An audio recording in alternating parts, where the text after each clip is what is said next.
बड़े अफसोस के साथ खबर दी जाती है कि डॉक्टर अंबेडकरी नजरिए के अजीम मुफक्किर और विचारवंत प्रकाश अंबेडकर साहब की भारी बहुजन महासंघ पार्टी के सीनियर लीडर प्रोफेसर अविनाश डोलत साहब का आज सुबह 5:30 बजे दिल का दौरा पड़ने से देहांत हुआ है। इस हादसे ने तमाम इंसाफ पसंद और समाजवादी लोगों को दरियाए गम में ढकेल दिया है। आज दोपहर 4 बजने के दौरान उनका अंतिम संस्कार किया जाएगा।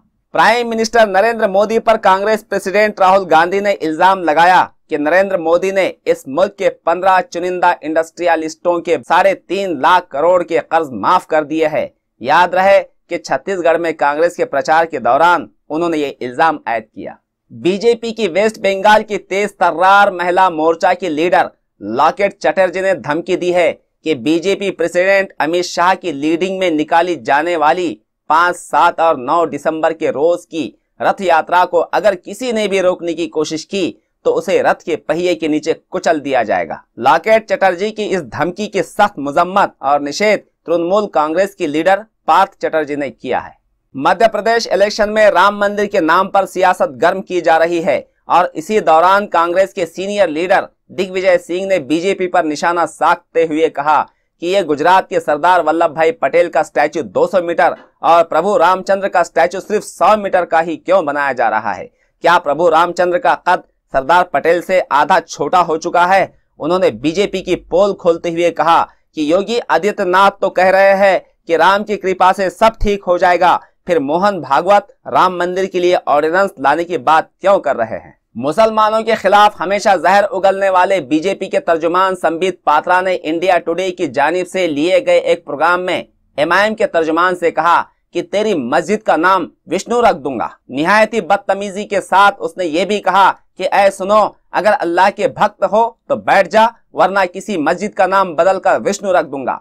बीजेपी की इस बयानबाजी से ये बात वाजे होती है कि आरएसएस का राष्ट्रीय मुस्लिम मंच और ऑल इंडिया उलमा बोर्ड आज किसकी सफ में खड़ा है। आम आदमी पार्टी के साबिक लीडर योगेंद्र यादव ने कहा कि 2019 के इलेक्शन में बीजेपी को मुंह की खानी होगी और 200 से भी कम सीटों पर इसे बमुश्किल कामयाबी मिलेगी। उन्होंने ये भी कहा कि बीजेपी और आरएसएस किसानों और मजदूरों का खून चूसने वाली पार्टी है और मौजूदा हालात बीजेपी के लिए साजगार नहीं हो सकते। पंजाब के शाही इमाम मौलाना हबीबुर रहमान ने कहा कि टीपू सुल्तान की मुखालफत करने वाले मुल्क के गद्दार है, क्योंकि शहीद टीपू सुल्तान जंग आज़ादी के अव्वलीन इमाम है। याद रहे कि मौलाना हबीबुर रहमान मजलिस अहरार इस्लाम के कौमी सदर है। मज़कूरा बयान उन्होंने लुधियाना में एक प्रेस कॉन्फ्रेंस में दिया।